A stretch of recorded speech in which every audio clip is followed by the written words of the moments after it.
Now, your forecast first, sponsored by Matex Heating, Cooling, and Plumbing. Satellite and radar picture here showing some showers that moved through earlier, now clearing off into Indiana. Seeing some activity far northern Illinois, but not expecting a whole lot here as we go throughout the course of tonight. Temperatures are really mild for being 10 o'clock here at night. It's still 63 in Springfield. It's 61 in Effingham right now with temperatures that are going to get even warmer for tomorrow. Take a look at this. We're talking lower 70s for highs. But we are going to have to talk to you about some thunderstorm potential and maybe some severe weather. We've got the latest model data sharing with you what the timing is that's going to look like, so stick around. WCIA 3 News starts right now. Now from WCIA 3 News. It's worse than our worst case scenario now. City budgets are suffering as the pandemic continues. What mayors are hoping will help. The governor is using an executive order to tell people to stay at home, but after a lawsuit, one judge says it's unconstitutional.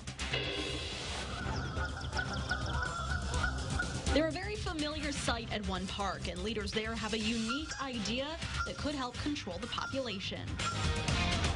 You're watching your local news leader. This is WCIA 3 News at 10. The big uncertainty and the really big impact is going to be going forward in lost revenues. Concern is rising among city leaders as they look toward the future beyond the COVID-19 pandemic. Good evening, I'm Jessica Coons. The pandemic has put a financial strain on many cities' budgets, leaving some leaders wondering how they're going to recover from the negative impact this is having on the economy. WCIA 3's Jennifer Jensen has more. City leaders are preparing to take a hard hit. It's worse than our worst case scenario now. Urbana Mayor Diane Marlin doesn't know what the future of the city will look like past the COVID-19 pandemic. We had a very good financial forecast in January, probably the best in 6 or 7 years. That's been blown to bits. The stay-at-home order has caused businesses to shut down, and in turn, tax revenue has plummeted. We're seeing projections of a lot of losses in sales tax. In the city of Urbana, for example, about 30% of our revenue is sales tax. We're potentially looking at millions of dollars, depending on how long this stretches out.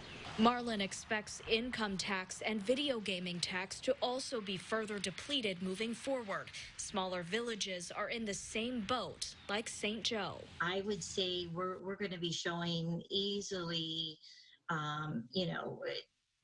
a third or more of a decrease in our sales tax.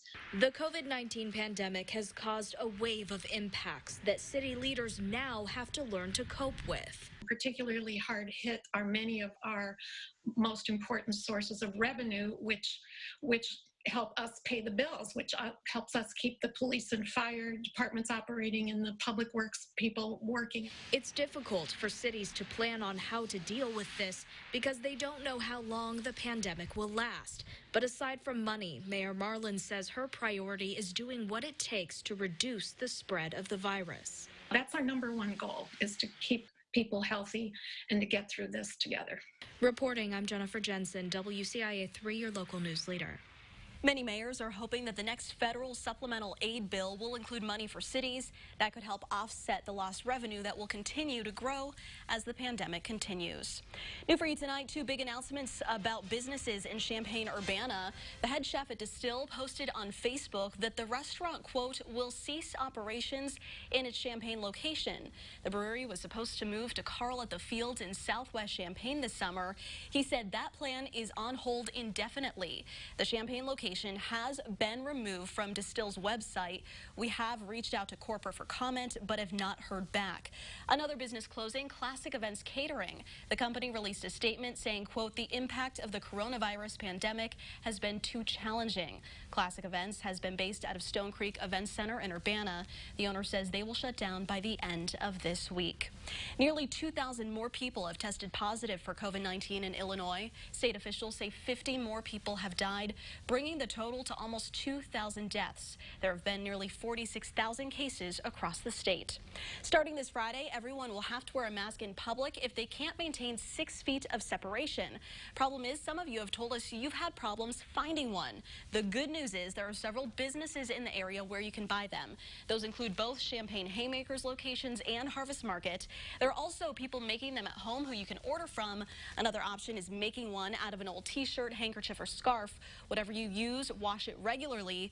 We have a list of places you can find masks on WCIA.com. And tomorrow we are collecting masks for essential workers in Champaign County. You can drop them off in our back parking lot in Champaign by the public library, throw your mask into a bin, and drive off with no contact. You should follow CDC guidelines for mask making and put them in a sealed plastic bag. We have a link for that on our website as well. Governor Pritzker's executive order to stay home hit a legal snag today. A judge ruled the governor exceeded his legal authority when he extended his powers beyond 30 days. Our Capitol Bureau chief went to Clay County to cover the lawsuit filed by a Republican state lawmaker. House Republican Darren Bailey walked into this courtroom Monday morning with high hopes and walked out a hometown hero. The small-town farmer took on the executive power of Governor Pritzker's stay-at-home order and won. My freedoms were being trampled on. After a crowd of people passed temperature checks to get inside, Clay County Circuit Court Judge Michael McHaney granted Bailey's request for a temporary restraining order, giving him a pass to disobey Governor Pritzker's order to stay home and opening the door for new lawsuits that could interrupt the state's plan of attack against COVID-19. The governor responded to the news moments after the judge issued his ruling from a press conference in Chicago. People are in danger as a result of this ruling, of the judge's ruling, of the suit that was brought by Darren Bailey.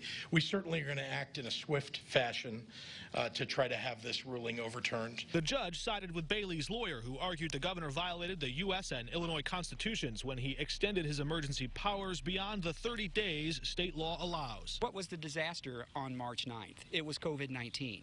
What was the disaster on April 1st? It was COVID-19. It's the same disaster. A government lawyer representing Pritzker argued the governor can legally declare consecutive disasters, as governors have done in years past. Disasters don't necessarily evaporate on a 30-day time frame. The legislature took that into account when they wrote this law. The judge said Speaker Madigan could easily expand the governor's emergency powers, quote, in a New York minute, and said, quote, every second this executive order is in existence, it violates the Constitution and shreds the Bill of Rights. Court should not read that as a continuing thing. It's one disaster. The 30 days should apply one time. What happens next is still unclear. Governor Pritzker's next round of executive authority scheduled to take place on Friday. That's still on the calendar. Even if the courts step in and restrain the governor's executive authority, his Department of Public Health has entirely legal quarantine power that it could still use. The Pritzker administration, even now, exploring those options to see how they can continue this fight against COVID-19, with or without Governor Pritzker's executive authority. Reporting in Louisville, Mark Maxwell. The court says this ruling only releases Bailey from the governor's executive order, but dozens more are already planning to file similar lawsuits. As of tonight, the Attorney General and Governor already filed a motion to appeal, and they will file their brief tomorrow. While elective surgeries can start back up again, dentist offices are only open for patients with emergency cases. Some offices have shut down altogether, while others are working with minimal staff to allow for social distancing. Dentists say the patients they are seeing right now would go to the ER if they couldn't come to their office, and they're trying to keep people from doing that to help stop the spread of COVID-19. I know that dental pain can be very severe. I've heard patients, describe it as a 10 out of 10, and they can't sleep, they can't eat. And I have worked in an emergency room where we did see a lot of these patients before, so it's nice to be available to keep them out of that setting. The governor did clarify today dentist offices are open for emergency care and did not close under the executive order. Some may not know what to do with their time while staying at home, but one woman has been whipping up plenty of ideas. Plus, one park district has been dealing with this population problem for years. The idea they have that you would never expect. And Illini fans may be sad to see Kofi and Io go to the NBA if they get drafted, but Josh Whitman says you should hope they make it.